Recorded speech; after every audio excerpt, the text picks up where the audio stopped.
Hello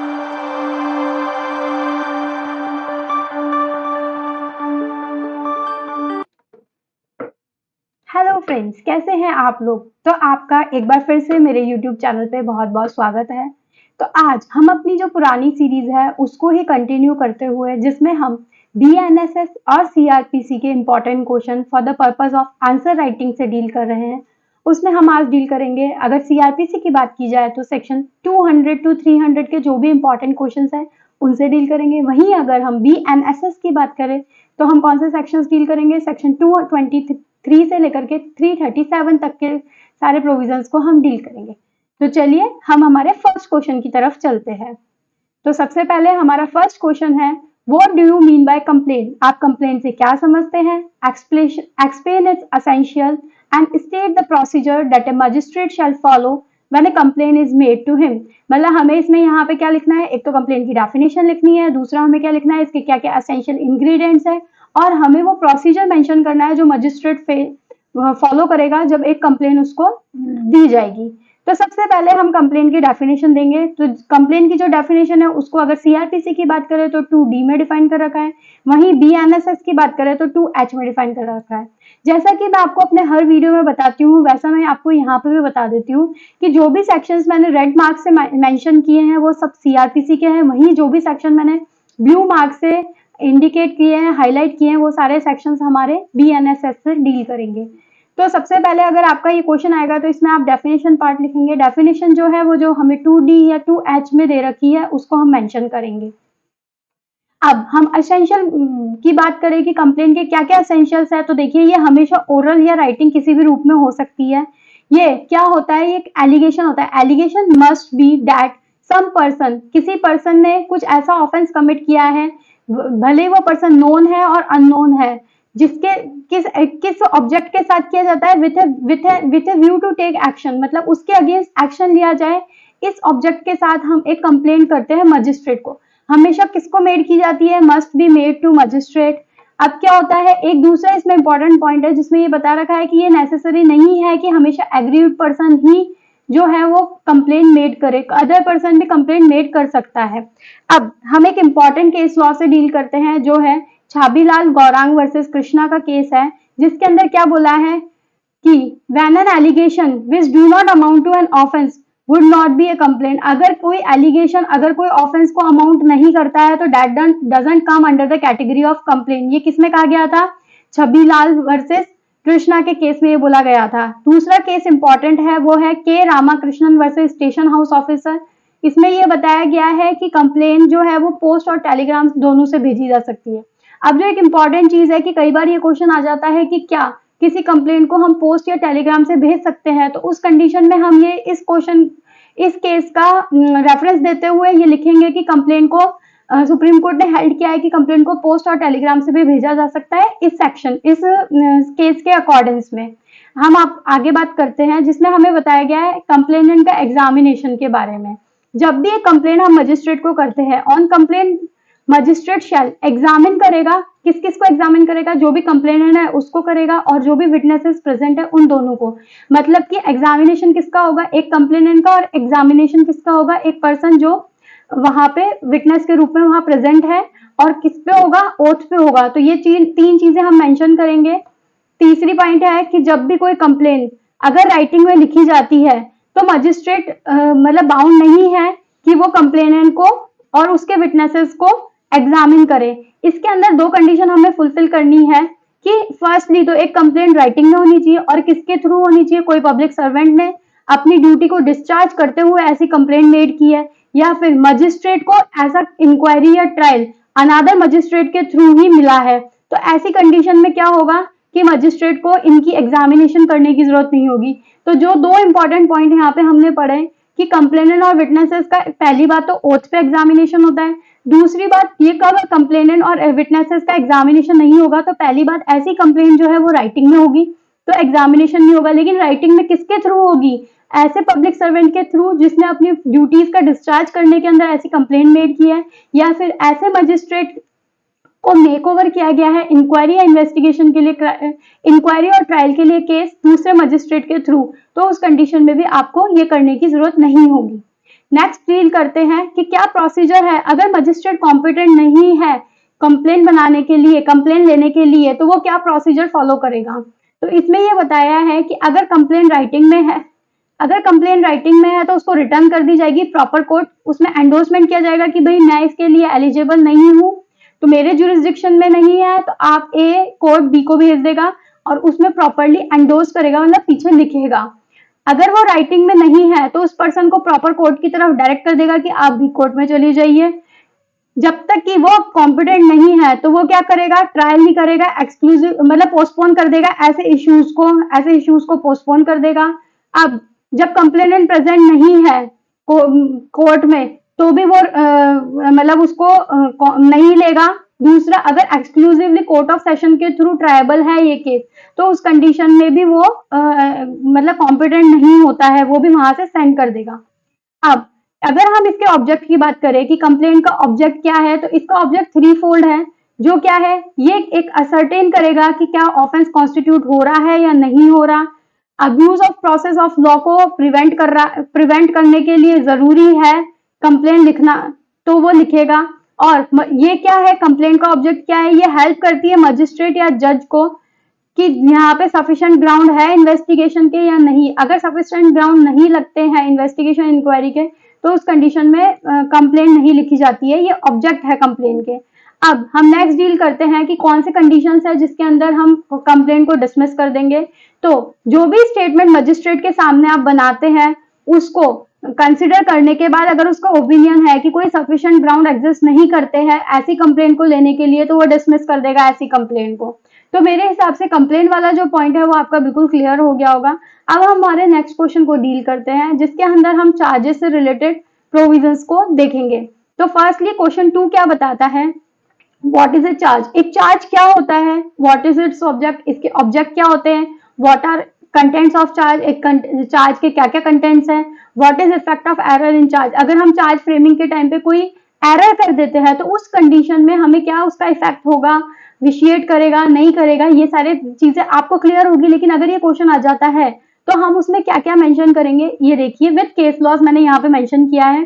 तो देखिए अगर हम इस डेफिनेशन की बात करें तो डेफिनेशन में क्या कह रखा है कि चार्ज एक प्रिसाइज फॉर्मुलेशन है स्पेसिफिक एक्विजिशन का, जो कि किया जाता है, मेड किया जाता है अगेंस्ट किसके किया जाता है, a person who is entitled to know its nature at the earliest stage.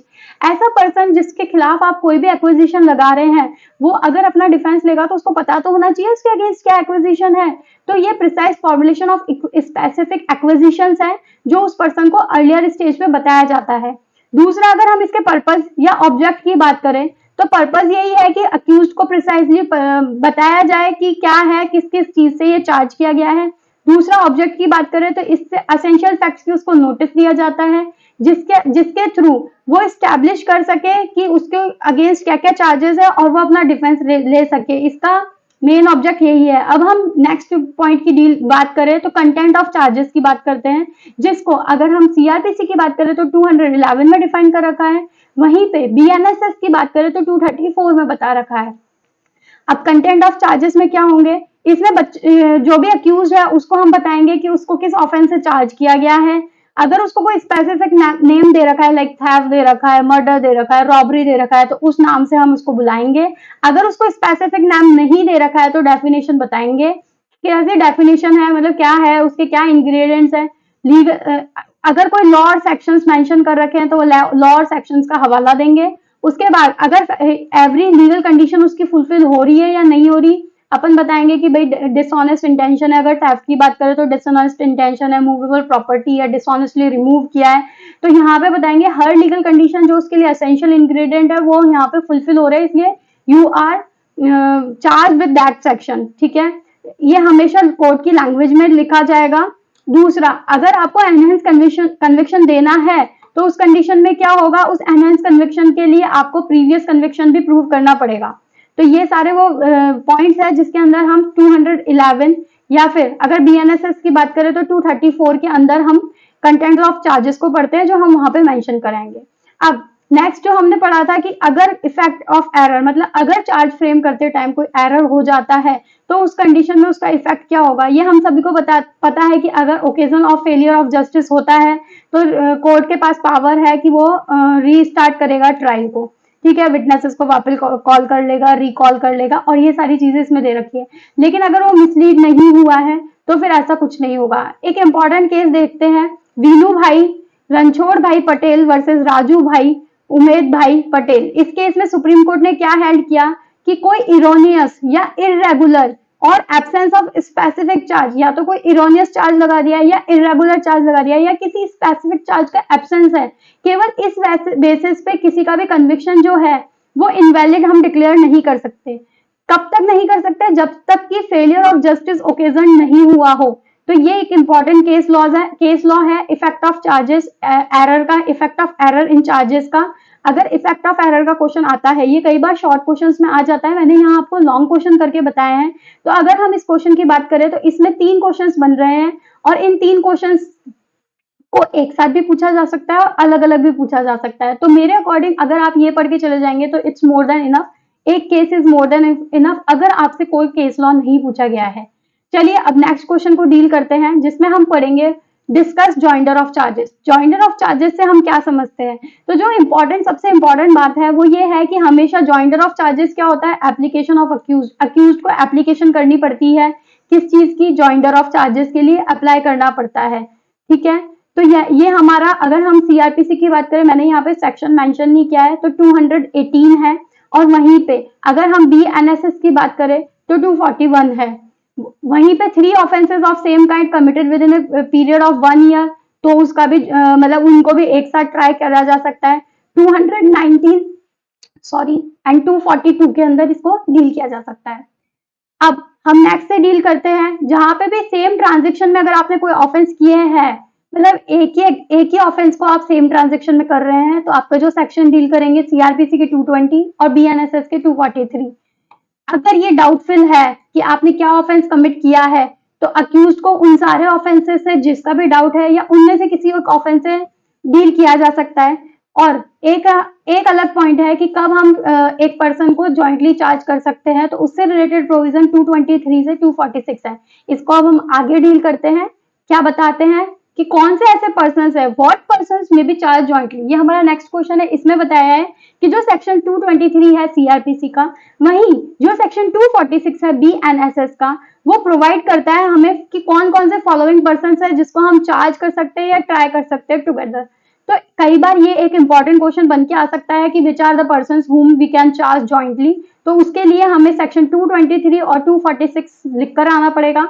और एक और बात मैं वापस से रिपीट कर देती हूँ कि आप मैक्सिमम मार्क्स मतलब स्कोर करने के लिए सीआरपीसी एंड बीएनएसएस के जो सेक्शंस हैं उनको कंपैरेटिवली लिख कर आएंगे, उससे आप नो डाउट अदर स्टूडेंट के कंपैरिजन से आधे से 1 नंबर ज्यादा स्कोर करेंगे ही करेंगे। तो चलिए नेक्स्ट हमारे प्रोविजन पे डील करते हैं कि कौन कौन से ऐसे पर्सन हैं जिनको हम लोग एक साथ चार्ज कर सकते हैं या ट्राई कर सकते हैं। देखो, सेम ऑफेंस कमिट किया है पर्सन्स ने इन the course of same transaction, तो उनको जॉइंटली ट्राई कर लेंगे। पर्सन अक्यूज है किसी ऐसे ऑफेंस का जिसने, एक ने तो ऑफेंस कमिट किया है, एक ने अबेटमेंट किया और एक ने अटेम्प्ट किया है, तो ये सब लोग क्या होंगे? ये सब लोग एक साथ डील करे जाएंगे, एक साथ चार्ज किए जाएंगे, एक साथ ट्रायल किया जाएंगे। Person accuse of more than 1 offence of the same kind committed jointly by them with in a period of 12 month. अगर 12 महीने में एक तरीके का, एक टाइप का ऑफेंस कमिट करते हैं जॉइंटली, तो उनको ट्रायल कर दिया जाएगा।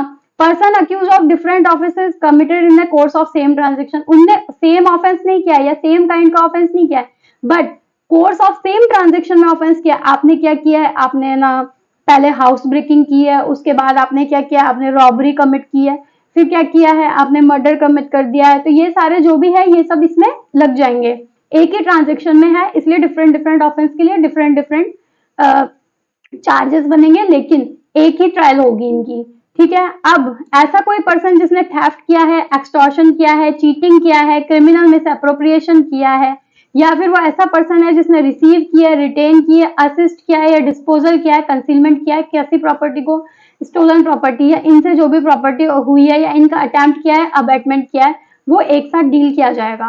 वहीं पे हम अगर 6 पॉइंट की बात करें, जो भी पर्सन 411 और 414 आईपीसी के अंदर स्टोलन प्रॉपर्टी रिसीव करता है या रिटेन करता है तो उनको भी एक साथ हम लोग चार्ज करेंगे।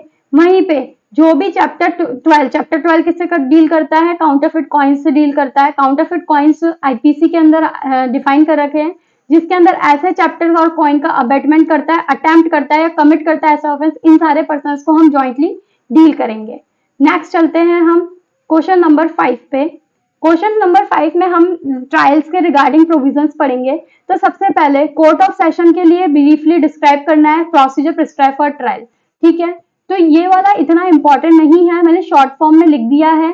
तो अगर हम प्रोविजंस की बात करें तो सेक्शन 225 से लेकर के 237 जो है सीआरपीसी के, वो सेशन ट्रायल से डील करते हैं। वहीं 248 से लेकर के 260 बीएनएसएस के हमारे सेशन ट्रायल से डील करते हैं। तो क्या होता है, ये हमें शॉर्ट में लिख के आना है कि ट्रायल पब्लिक प्रोसिक्यूटर करेगा, ओपनिंग केस कौन करेगा, प्रोसिक्यूशन करेगा। अगर सफिशिएंट एविडेंसेस नहीं मिलेंगे, उनको लगता है कोई केस नहीं बनता है तो डिस्चार्ज कर दिया जाएगा। अगर डिस्चार्ज नहीं होता है तो उस कंडीशन में चार्ज फ्रेम किए जाएंगे। चार्ज फ्रेम करने के बाद उससे पूछा जाएगा कि भाई आप गिल्ट प्ली कर रहे हैं या नहीं कर रहे हैं। अगर वो गिल्ट प्ली कर लेता है तो उसको उसके अकॉर्डिंग कन्विक्शन कर देंगे।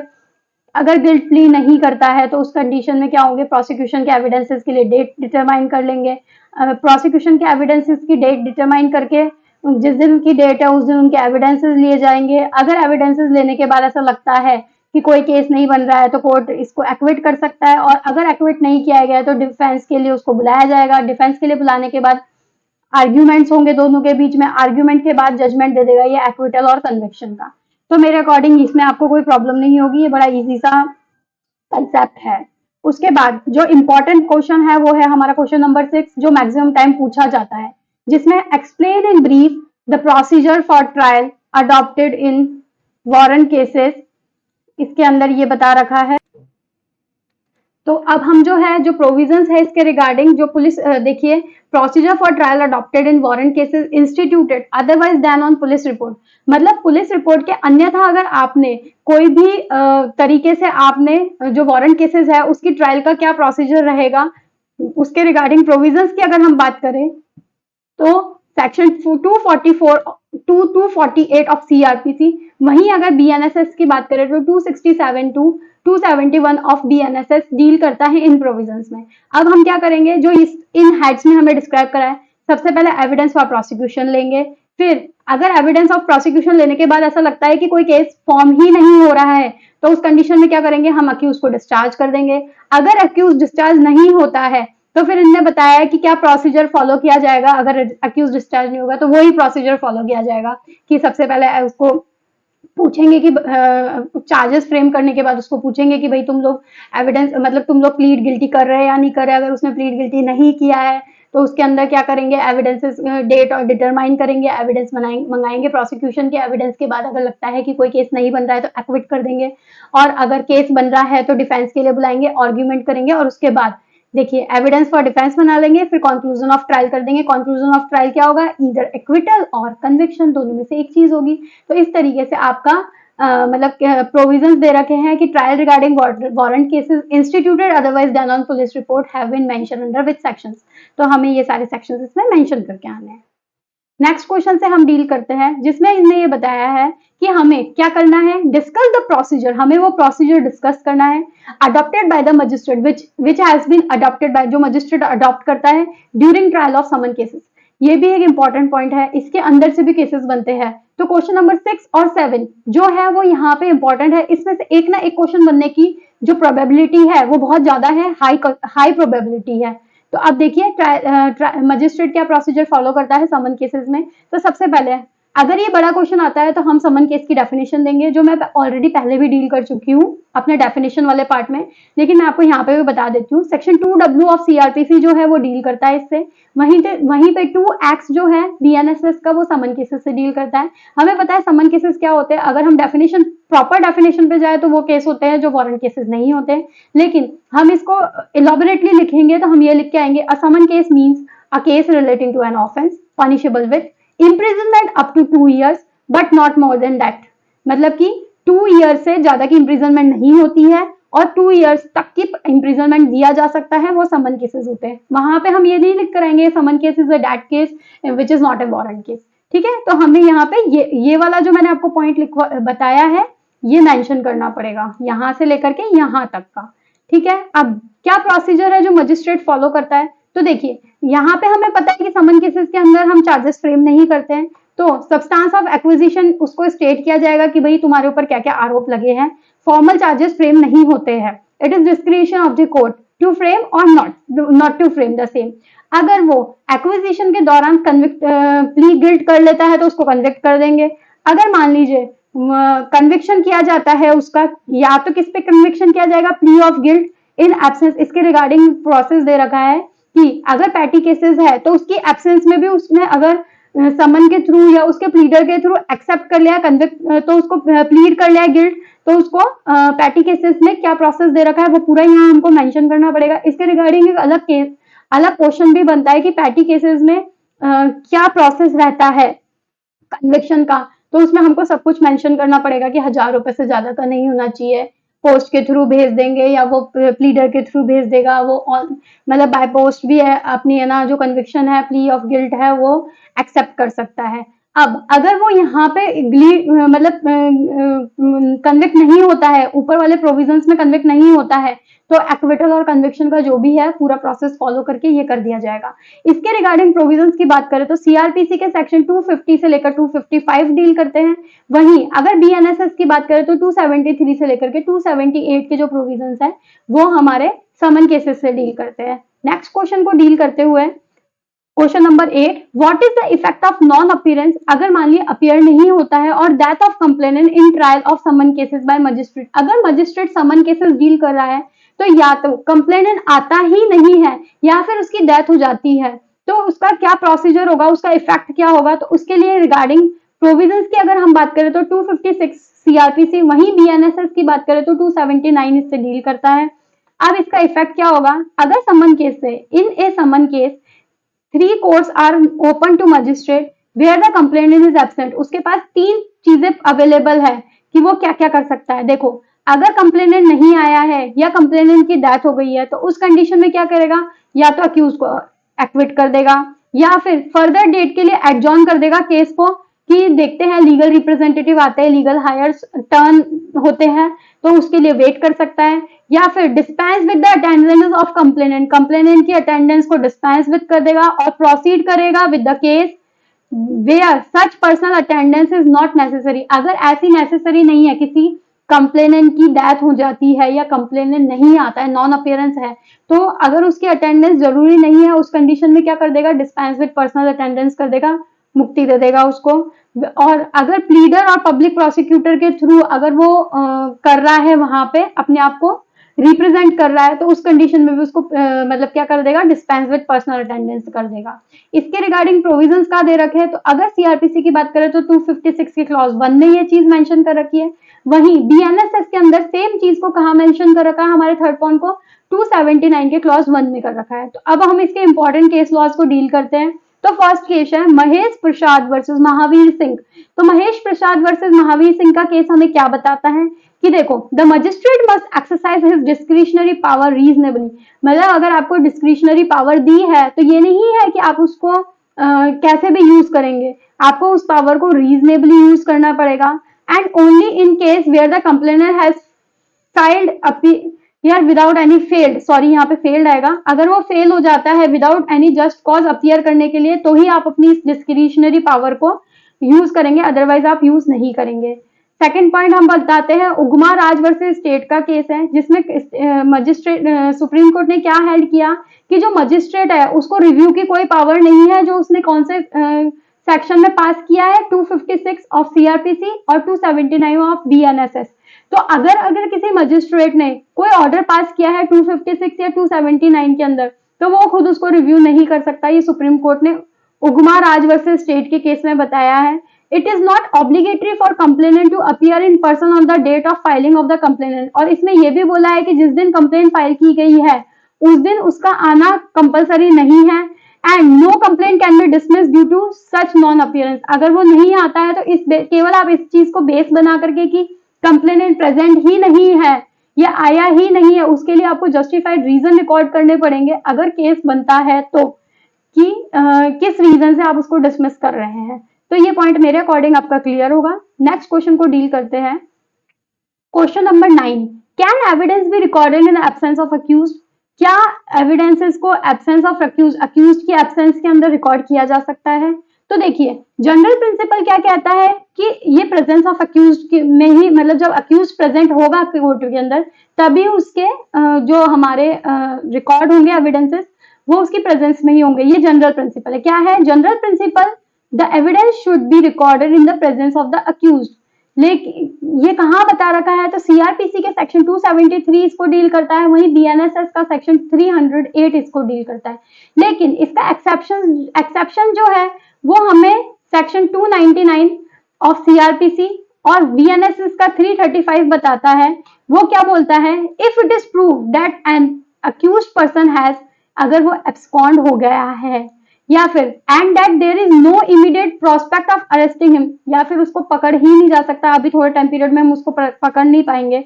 The court competent to try any person for the offence complaint of may in his absence examine the witness, मतलब उसकी एब्सेंस में अगर कोई विटनेस प्रेजेंट है तो उनको एग्जामिन कर लेगा।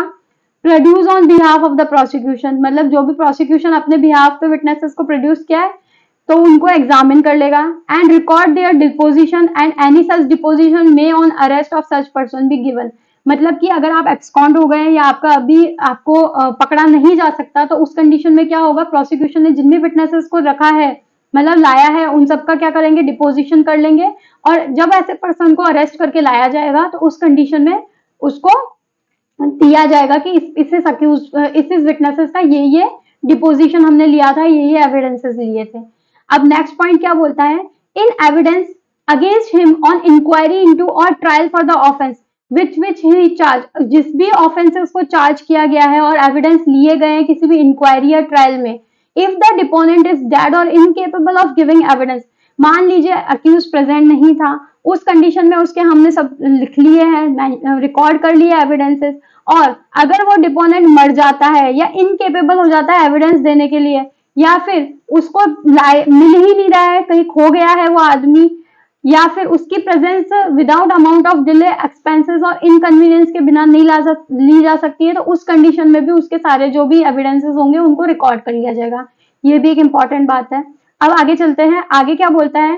If it appears that offence punishable with death और इम्प्रिजनमेंट फॉर लाइफ, अगर मान लीजिए कोई एक ऐसा ऑफेंस है जो किससे डेथ से पनिशेबल है या इम्प्रिजनमेंट फॉर लाइफ से पनिशेबल है, वो ऐसे पर्सन के द्वारा कमिट किया गया है, वो अननोन है कि भाई कौन पर्सन है, किसने किया है ऐसा ऑफेंस, तो सेशन जज may direct that any magistrate of first class shall hold an inquiry and examine any witnesses who can give evidence conferring the offense and deposition so taken may be given in evidence against any person who is subsequently accused of the offense। Suppose कीजिए कोई भी एक ऐसा offence commit हुआ है जिसके regarding हमें पता नहीं है कि ऑफेंस तो कमिट हुआ है, लेकिन हमें ये नहीं पता कि कौन ऐसा पर्सन है, कौन अक्यूज है, किसी का नाम हमें पता नहीं है, तो उस कंडीशन में जो भी विटनेसेस होंगे उनका डिपोजिशन ले लेंगे। लेकिन वो कौन से केसेस होने चाहिए? ऐसे केसेस जो डेथ पेनल्टी या लाइफ इम्प्रिजनमेंट से डील करते हैं। तो मजिस्ट्रेट को ऑर्डर देगा सेशन जज कि आप उसका एग्जामिनेशन कर लीजिए। किसका एग्जामिनेशन कर लीजिए? विटनेस का एग्जामिनेशन कर लीजिए और उसको लिख लीजिए। अगर वो फिर इसमें सेम कंडीशन लिखी है कि अगर वो मर जाता है या इनकेपेबल हो जाता है या beyond the limit of India हो जाता है, और तो उसके जो भी रिकॉर्डेड वो होंगे उनको एविडेंसेस को यहाँ पे लिया जाएगा। ठीक है, तो कोर्ट है ना, the court is then bound to proceed under the section. इस 299 या 335 बीएनएसएस की बात करें तो उसमें ये बाउंड होगा कि इस वाले सारे प्रोविजंस को वो डील करे और उसकी एब्सेंस के अंदर आप रिकॉर्डिंग करें। एक केस है इसमें इंपॉर्टेंट जिसमें बताया है, डगडू बापू का केस है, where of two person accused of murder, the principal offender absconds and pardon is tendered to another. The evidence of the later may be recorded under the section। मतलब कि दो ऐसे पर्सन थे जो अक्यूज थे murder के offence के, जो प्रिंसिपल अक्यूज था वो भाग गया, दूसरे अक्यूज को इन्हें टेंडर दे दिया, मतलब पैराडन दे दिया। पैराडन देने के बाद क्या होगा?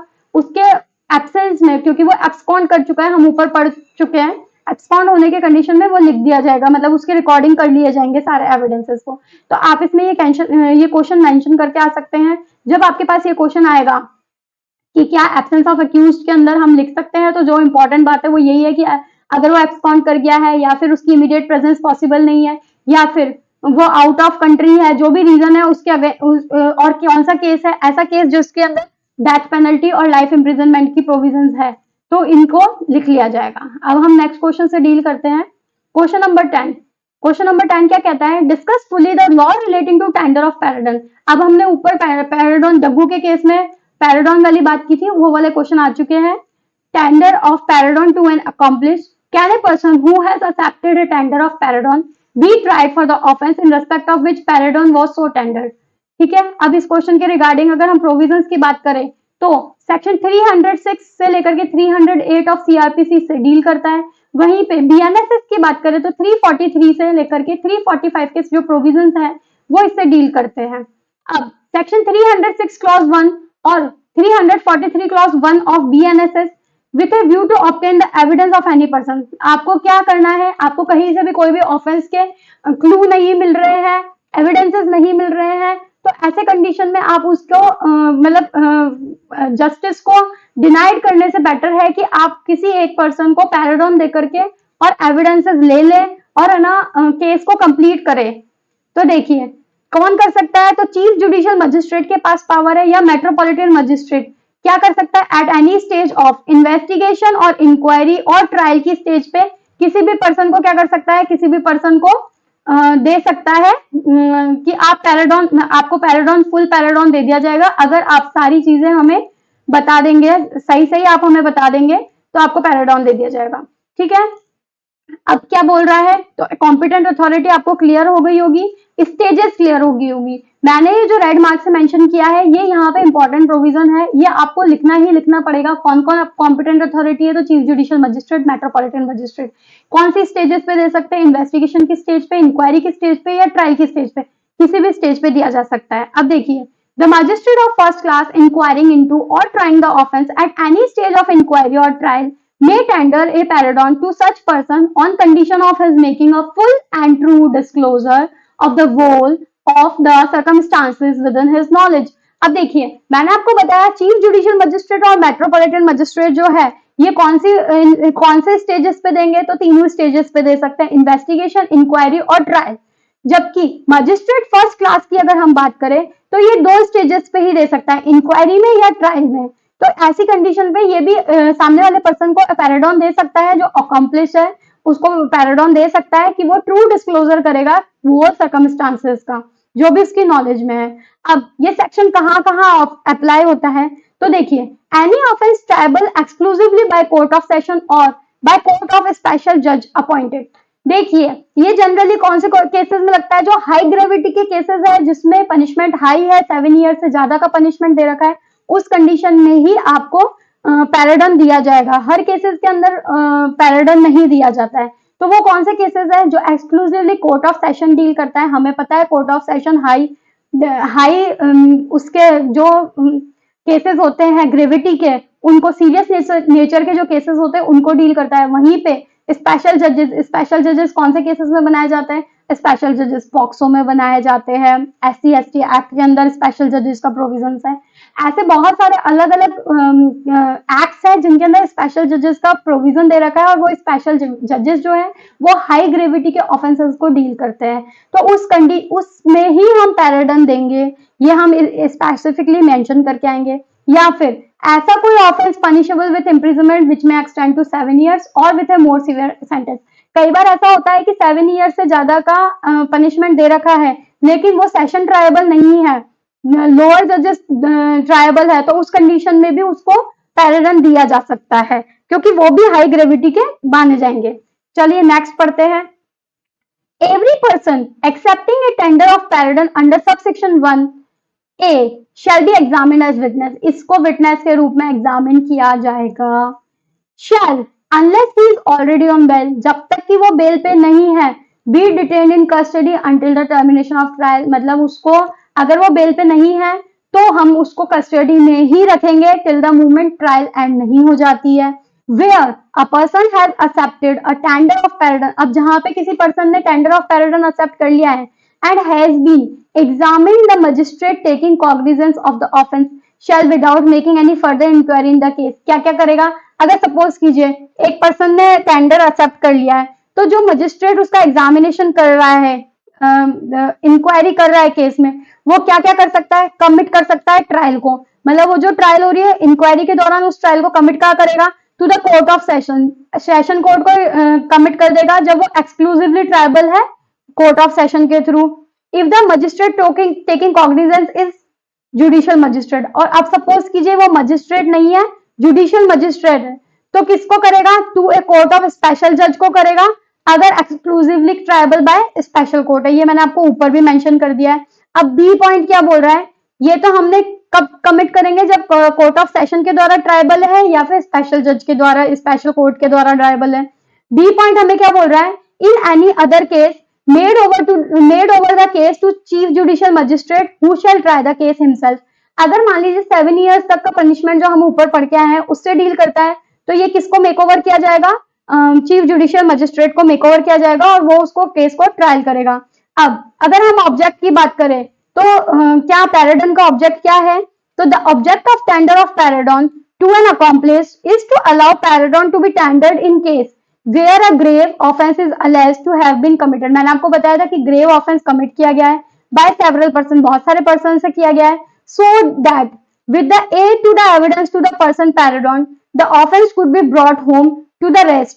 मतलब कि जिससे कि बाकी लोग ना छूटे, मतलब एक जने को सजा ना मिलने, मतलब एक जना छूट जाए लेकिन बाकी लोगों को ये कन्विक्ट कर सके, और ये ग्रेव नेचर के होते हैं, तो ऐसे केसेस में ही पैराडन दिया जाता है। तो मेरे अकॉर्डिंग आपका ये वाला पॉइंट पूरा क्लियर हो गया होगा। Thanks for watching. Please do share, subscribe the channel. Thank you so much.